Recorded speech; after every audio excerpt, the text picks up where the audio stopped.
అప్పుల బాధలు వెంటాడుతున్నాయా? అయితే 6JVR వారి జాతిరత్నాలు ధరించండి. హలో అండి, అందరికీ నమస్కారం. నేను మీ కట్టా కార్తీక్. మీడియాలో లేడీ రాణిగా పిలువబడుతున్న అరుణ, ఆమె ఈ మధ్యకాలంలో అరెస్ట్ అయ్యారు.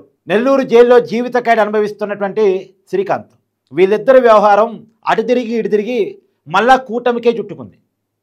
కూటమికి సంబంధించిన ఇద్దరు ఎమ్మెల్యేలకి, హోంమంత్రి అనిత గారికే చుట్టుకుంది. శ్రీకాంత్ పేరోల్ వ్యవహారం ఇప్పుడు వివాదంగా మారింది ఆంధ్రప్రదేశ్లో. ఒక రోజు క్రితం సాక్షి పేపర్లో కథనం వచ్చింది.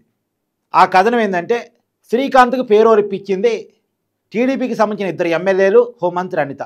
పేరోల్ అంటే ఏంటి అంటే, జైల్లో ఉండి ఖైదు అనుభవిస్తున్నటువంటి ఖైదీలు, శిక్ష అనుభవిస్తున్న ఖైదీలు బయటికి రావటానికి ఉండే వెసులుబాటు, ఏదైనా కొన్ని రోజుల పాటు. మామూలుగా అయితే ఇవ్వరు, ఇదేం హక్కేం కాదు. మంచి నడివడక క్రమశిక్షణ ఉన్నాయి అనుకుంటే, బయటికి పోయి నేరాలకు పాల్పడరు అనుకుంటే, అలాంటి వాళ్ళకి ఎప్పుడైనా అధికారులు వాళ్ళ రిక్వెస్ట్ మేరకు పేరోల్ ఇచ్చే అవకాశం ఉంటుంది. అది ప్రభుత్వం ఒప్పుకుంటేనే సాధ్యం అవుతుంది. ఇక్కడ శ్రీకాంత్కి పేరోల్ ఇప్పించింది ఎవరు? సాక్షి కథనం ప్రకారం టీడీపీకి సంబంధించిన ఇద్దరు ఎమ్మెల్యేలు, గూడూరు ఎమ్మెల్యే సునీల్ కుమారు, నెల్లూరు రూరల్ ఎమ్మెల్యే కోటమిరెడ్డి సీతారెడ్డి, వీళ్ళిద్దరూ రికమెండ్ చేశారు పేరోల్ ఇవ్వాలని. ఆ రికమెండేషన్ని హోంమంత్రి అనిత గారు ఓకే చేశారు. వీళ్ళు ఓకే చేయటం వల్ల హోంశాఖ సెక్రటరీ వీళ్ళకి ఈ శ్రీకాంత్కి పేరోల్ ఇచ్చారు. ఇంతకన్నా ముందు నడిచిన కథ ఏంటంటే, ఇతనికి పేరోల్ ఇవ్వటాన్ని నెల్లూరు జిల్లా ఎస్పీ, తిరుపతి ఎస్పీ వీళ్ళిద్దరూ కూడా వద్దు, పేరోల్ ఇవ్వద్దు, ఇతను బయటకు వచ్చి నేరాలు చేస్తాడు అని చెప్పారు. దీన్ని హోంశాఖ సెక్రటరీ కూడా ధృవీకరించారు. కానీ టీడీపీ నాయకుల రికమెండేషన్ మేరకు ఇవ్వక తప్పలేదు అనేది సాక్షి కథనం. నిజానికి శ్రీకాంత్కి పేరోల్ ఇచ్చే అర్హత లేదు, పేరోల్ పొందే అర్హత లేదు. ఎందుకు అంటే, అతను నేర చరిత్ర చూస్తే 2010లో అతనికి జీవిత ఖైదు పడింది. 2014లో జైలు నుంచి పారిపోయాడు. 2018లో మళ్ళీ పోలీసులు కష్టపడి అతను పట్టుకున్నారు. జైల్లో ఉండి కూడా ఈ అరుణ ద్వారా నేర కార్యకలాపాలు కొనసాగిస్తుండేవాడట. బయటకు వచ్చినప్పుడు తిరుపతి రియా హాస్పిటల్లో జాయిన్ అయ్యి అక్కడ కూడా నేర కార్యకలాపాలు, అక్కడే దందా సామ్రాజ్యాన్ని ఏర్పాటు చేసుకున్నాడు. అరుణ బయట పెట్టి తను జైల్లో ఉన్నప్పటికీ కూడా అనేక నేరాలకు, బెదిరింపులకి పాల్పడేవాడు, దందాలు చేసేవాడు. బయటకు వచ్చి కూడా నేరాలు చేసే మనస్తత్వం శ్రీకాంత్ కాబట్టి అతనికి పేరోల్ ఇవ్వకూడదు. కానీ టీడీపీ ఎమ్మెల్యేల రికమెండేషన్ మేరకు హోం మంత్రి గారు దాన్ని అనిత గారు ఓకే చేయటం వల్ల అతనికి పేరోల్ వచ్చింది. అంతిమంగా ఇది కూటమికి చుట్టుకుంది. దాని మీద కూటమి నాయకులు వివరణ ఇచ్చుకుంటూ ఉన్నారు. ఇవాళ కోటమిరెడ్డి సీతారెడ్డి తన వివరణ ఇచ్చుకున్నారు. సరే, రాజకీయ నాయకుల వివరణలన్నీ పక్కన పెట్టండి, ఎందుకంటే వాళ్ళు తాముకే పాపం తెలియదని చెప్పుకోవడానికి ప్రయత్నం చేస్తారు, అది పక్కన పెట్టేయండి. కానీ వాస్తవంలోకి వెళ్ళి మనం చెక్ చేసుకుంటే, వీళ్ళు రికమెండేషన్ లెటర్ ఇచ్చిన మాట వాస్తవం. వీళ్ళు ఇవ్వలేదని చెప్పినా, లేదు తెలవకి ఇచ్చామని చెప్పినా, ఎవరో రోకల్ క్యాడర్ అడిగితే వాళ్ళు క్యాడర్ అడిగారు కాబట్టి ఇచ్చామని చెప్పినా, ఏది చెప్పినా సరే వీళ్ళు ఇచ్చిన మాట వాస్తవం. దాన్ని హోంమంత్రి అనిత గారు ఓకే చేసిన మాట కూడా కరెక్ట్ అని తెలుస్తూ ఉంది. కాకపోతే వీళ్ళు ఓకే చేసినప్పటికి కూడా పేరోల్ రాలేదు. మామూలుగా ఇతనికి శ్రీకాంత్ పేరోల్ వచ్చింది ఆగస్టు ఫస్ట్ వీక్లో పేరోల్ వచ్చింది. కానీ వీళ్ళు రికమెండ్ చేసింది జూలై 1న వీళ్ళు రికమెండ్ చేశారు. జూలై 16వ తారీఖు వీళ్ళ రికమెండ్ లెటర్ని తిరస్కరించారు, హోంశాఖ సెక్రటరీ తిరస్కరించారు. ఎందుకంటే ఇతని మీద ఆల్రెడీ ఇద్దరు జిల్లాల ఎస్పీలు రిపోర్ట్ ఇచ్చున్నారు కాబట్టి, నెల్లూరు జిల్లా ఎస్పీ, తిరుపతి ఎస్పీ రిపోర్ట్ ఇచ్చున్నారు కాబట్టి, దాన్ని కన్ఫర్మేషన్ తీసుకుని హోంశాఖ సెక్రటరీ కూడా వీళ్ళు రికమెండ్ చేసినప్పటికీ కూడా అతనికి పేరోల్ పొందే అర్హత లేదు కాబట్టి వీళ్ళ రికమెండేషన్ లెటర్ని పక్కన పెట్టేశారు, తిరస్కరించేశారు. అయిపోయింది. వీళ్ళ రికమెండేషన్ వల్ల అతని పేరోల్ రాలేదు. కానీ తర్వాత మళ్ళీ ఏ శక్తులు పనిచేశాయో, ప్రధానంగా బ్యూరోక్రాట్స్ పనిచేశారు. ఇప్పుడు అరుణ వెనకాల ఎవరున్నారు? ఆమె చెప్పుకుంటుంది కదా, నా చేతిలో చాలామంది జీవితాలు ఉన్నాయని, చాలామందికి సంబంధించిన ఆడియోలు, వీడియోలు ఉన్నాయి, నన్ను బెదిరించారు, భయపెట్టారు, ఇబ్బంది పెట్టారు, వాళ్ళందరికీ సంబంధించిన జీవిత చిత్రాలు తన దగ్గర ఉన్నాయని. ఇప్పుడు ఆమెను ఎంక్వైరీ చేస్తూ ఉంటే చాలా విషయాలు వస్తున్నాయంట. కానీ ఏ విషయాన్ని బయట పెట్టాలో, ఏ విషయాన్ని బయట పెట్టకూడదో తెలియని పరిస్థితి ఉందంట. నెల్లూరు జిల్లాకు సంబంధించిన పోలీసులు ఆమెను ఎంక్వైరీ చేస్తూ ఉంటే, ఆమెను విచారిస్తూ ఉంటే అనేక రకాల విషయాలు వెలుగు చూశాయట. ప్రధానంగా అధికారులకు సంబంధించిన విషయాలు వెలుగు చూశాయట. రాజకీయ నాయకులు కూడా ఉన్నారు. మరి ఈ చాలా సెన్సిటివ్ ఇష్యూస్.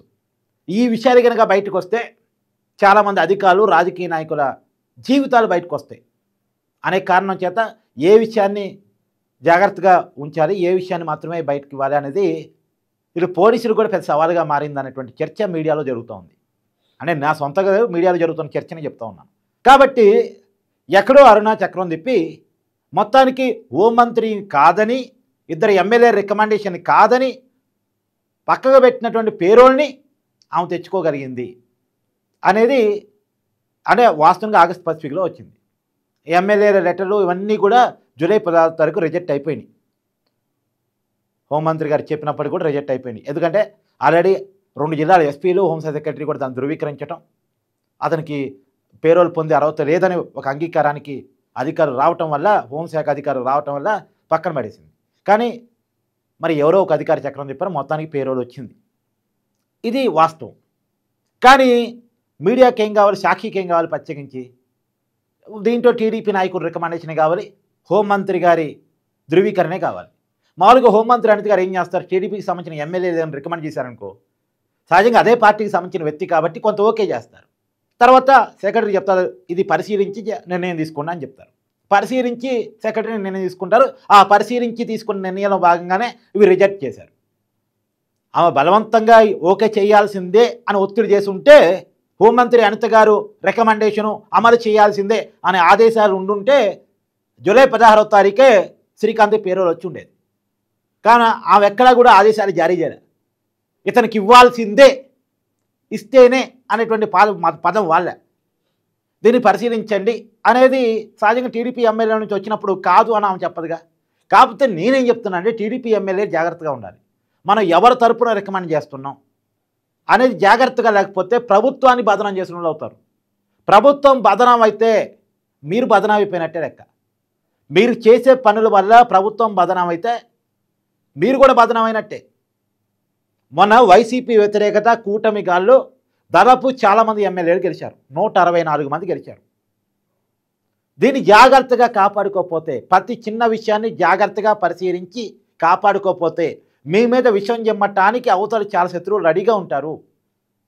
ఇంత ఉన్నదాన్ని ఇంత చేసి చూపించడానికి చాలా రెడీగా ఉంటారు. నేను ప్రతిరోజు ఎందుకు చెప్తానంటే ఏదో కూటమిని విమర్శించాలనో, ఎమ్మెల్యేని తప్పుపట్టాలనో, ఎమ్మెల్యేని టార్గెట్ చేయాలనో కాదు. జాగ్రత్తగా లేకపోతే ప్రభుత్వానికి నష్టం జరిగిద్ది, అది తెలుసుకోగలగాలి.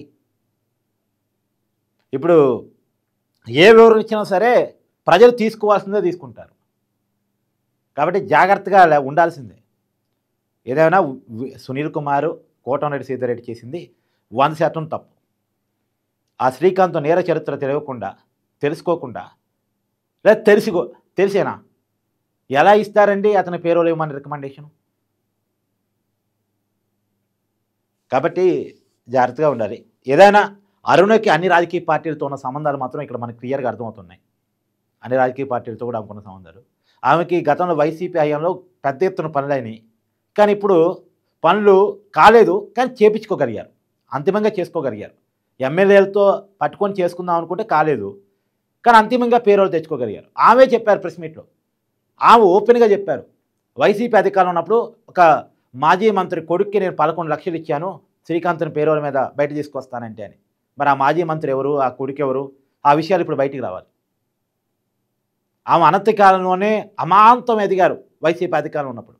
దిశ యాప్కి ప్రమోటర్గా, స్వచ్ఛంద సేవ కార్యకర్తగా, దిశ పోలీస్ స్టేషన్కి వచ్చే వాళ్ళ బాధితులకి సెటిల్మెంట్ చేసి దందాలు చేసి, ఇప్పుడు ఆమె నమోదైన కేసు కూడా 2022 నాటి కేసు.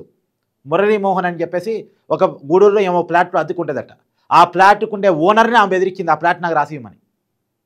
ఫస్ట్ అమ్ముమని అడిగిందంట, అమ్ముతానని చెప్పాడంట. 28 లక్షలకి షేర్ అగ్రిమెంట్ కూడా కుదిరిందంట. 3 లక్షల అడ్వాన్స్ కూడా అరుణ మురళీమోహన్ అనేటువంటి వ్యక్తికి ఇచ్చిందంట. మిగతా 25 లక్షలు ఇవ్వాలి, షేర్ అగ్రిమెంట్ ప్రకారం 6 నెలల్లో ఇవ్వాలి, కానీ ఇవ్వలేదు. నేను ఇవ్వను, ఫ్లాట్ ఇచ్చేయాల్సిందే అన్నదంట. అతను కంప్లైంట్ చేస్తే అప్పుడు వైసీపీ ప్రభుత్వంలో తీసుకోలేదు. అరుణాన్ని కాదని కంప్లైంట్ తీసుకునే దమ్ము అప్పుడు పోలీసులు లేదట, మరి ప్రభుత్వానికి లేదట. మరి ఇట్ట గుప్పెట్లో పెట్టుకుంది అధికారిని, ప్రభుత్వాన్ని. పైగా ఇతని మీద కేసు నమోదు చేశారట, ఈ మురళీమోహన్ అనేటువంటి వ్యక్తి మీద, ఫ్లాట్ ఓనర్ మీద. బాధితుల మీద కంప్లైంట్ నమోదు చేశారట. ఎస్టీ అట్రాసిటీ కేసు నమోదు చేశారట. తర్వాత మళ్ళీ 2024లో అతను ఏదో కన్స్ట్రక్షన్ చేసుకుంటా ఉంటే అక్కడికి పోయి బెదిరించిందంట. 6గురితో కలిసి పోయి బెదిరించిందంట. కత్తులు పట్టుకొని పోయారట. ఇతన్ని కిడ్నాప్ చేసుకునేది చెన్నై అని ఒక లాయర్ దగ్గర అగ్రిమెంట్ రాసుకున్నారట. తక్కువ రేటుకి ఇతను వాళ్ళ ప్లాట్ అమ్ముతున్నట్టు రాసుకున్నారట. దాన్ని బలవంతంగా సైన్ పెట్టించుకోవడం ఇవన్నీ జరిగితే అతను బయటకు వచ్చి ఇప్పుడు కంప్లైంట్ చేస్తే ఇప్పుడు కూటమి ప్రభుత్వం కంప్లైంట్ తీసుకుంది. అరుణని అరెస్ట్ చేసింది. అరెస్ట్ అయ్యే ముందు కూడా ఆమె చాలా ఒక రకంగా చెప్పాలంటే చాలా పోస్టులు పెట్టింది సోషల్ మీడియాలో. నా దగ్గర చాలామంది జాతకాలు ఉన్నాయి, నేను బయట తీస్తా అంటే వాళ్ళు ఎవరైనా చక్రం తిప్పి ఏమో అరెస్ట్ని ఆపుతారేమో అనే కారణం చేత వాళ్ళని బ్లాక్మెయిల్ చేసిందా, బెదిరించిందా? అంటే ఒక వ్యక్తి అధికారుల్ని, ప్రభుత్వాన్ని, రాజకీయ నాయకుల్ని బెదిరించే స్థాయికి వెళ్ళిందంటే అవకాశం ఎవరిస్తున్నట్టు?